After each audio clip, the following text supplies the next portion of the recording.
In the roaring world of professional wrestling, where showmanship meets strength and reality blurs into spectacle, one man rose above all others to become a cultural titan, Hulk Hogan.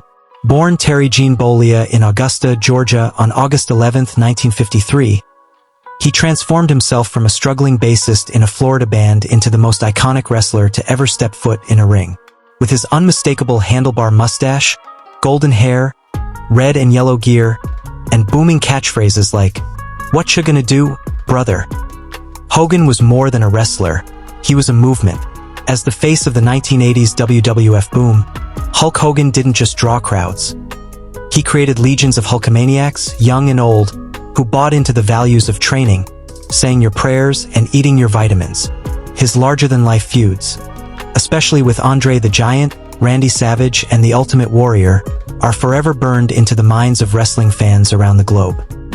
Hogan brought pro wrestling into the mainstream with charisma and brute force, main eventing the first WrestleMania in 1985 and shaping what the industry would become for decades. But the man behind the legend was more layered than the Hulkamania persona could fully contain. Terry Bollea lived a life of dramatic highs and crushing lows. Behind the spotlight, the fame, the millions of screaming fans, he wrestled with personal demons, controversies, and health battles that tested every fiber of his being. Yet through it all, he remained resilient, returning time and again to the ring with that same fiery spirit that made him a household name. Even in retirement, Hogan's influence never faded.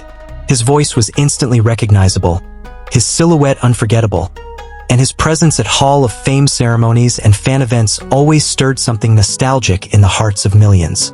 On July 24, 2025, Hulk Hogan passed away at the age of 71 due to cardiac arrest in Clearwater, Florida.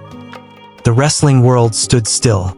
Fans across generations mourned not just the loss of a wrestler, but of an era. Hulk Hogan was more than entertainment. He was a hero in spandex, a Saturday morning ritual, and a symbol of 1980s Americana. With his passing, the final bell tolls not only for a man but for a time when wrestling felt larger than life. But legends don't die. They live in chants, in memories, and in every kid who ever flexed in front of a mirror shouting, "What you gonna do when Hulkamania runs wild on you?"